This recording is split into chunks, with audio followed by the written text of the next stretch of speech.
Assalamu alaikum. Our today's lecture is about fragments of the Android. Fragment is a UI component. It has its own life cycle and can be added or removed while the activity is in the foreground. Then is that fragment is added to an activity within a view group because fragment is defined as activity graphical interface. Thirdly, the thing is that fragment can be called and maintained as its states are preserved in the activity, and it's a good practice to have a generic fragment so it can be used in other activities as well. This is your slide 1. And then on slide 2 we are seeing that our dual pen pattern is showing, and one of the major use of fragment addition provided by the Android was to support small devices as well as tablets to use the space. As you can see in the picture below, that the tablet is supporting two different screens in same page because it is using two different fragments on the same screen. However, same screen However, these two fragments on the same screen in a device is mobile, and it has a small space, so it is having two different fragments on two different screens, as activity has only single space, and we can add desired number of fragment on it. This is all about the dual pen pattern. And then on slide number 3 we are seeing fragment life cycle.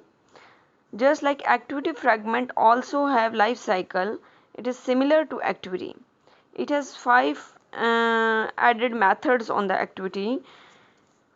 Number first is on attach, which will be called when a fragment is added or attached to an activity. Then is on create view. It is used to create the fragment UI just like on create view of activity. Then is on activity created function. When on create function of activity is called, then this on activity created will be called. Then is on destroy view. When fragment UI is destroyed by the Android operating system, it will be called. And then is on detach. When fragment is completely or completed removal or completely removable by it, then on detach will be called. In slide number 4 we are seeing about user interface. Okay, in slide number 3 we are also seeing all these function in the diagram as well, their flow. For example, fragment is added in on attach, then is on create call, and then on create view. After that on activity created, then is on start, on resume, and fragment is active. After that on pause, on stop, on destroy, and on detach, finally the fragment will be destroyed.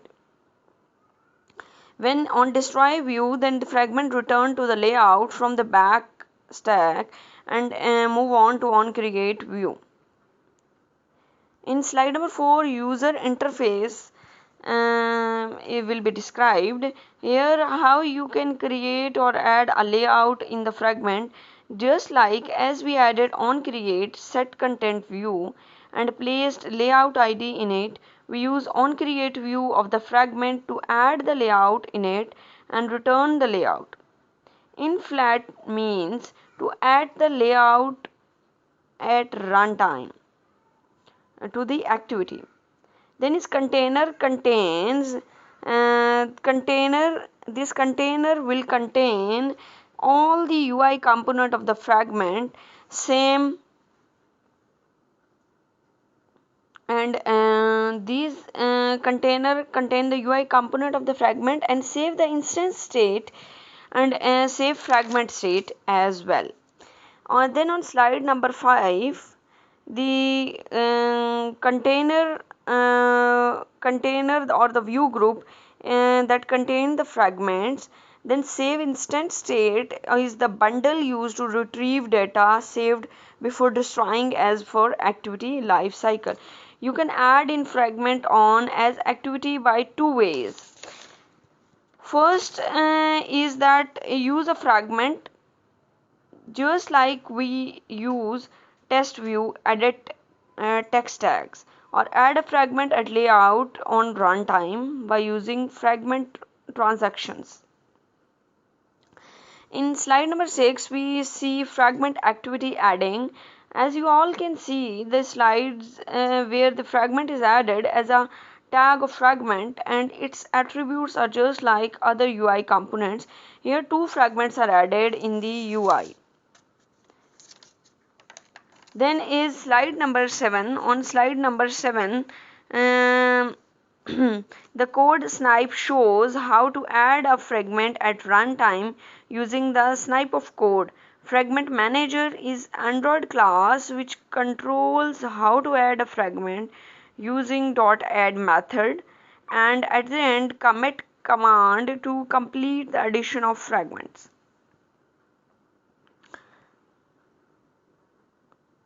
And here it is shown in coding as well. Then is on slide number 8, just activity, we can see that it also passes data to fragment using the bundle class. Create an object of the bundle. As you can see in the code that use put put boolean function or put any data type to send data to next fragment. Add in the next slide we will see how to get the value in other fragment, and it is shown in coding statement here also. Then on slide number 9, fragment activity is adding, instant is creating, fragment dot get argument function or dot get data type is used to get data from the fragment. This is all about the fragments. And finally, in the slide number 9, the coding of this fragment activity of the instance creation is shown.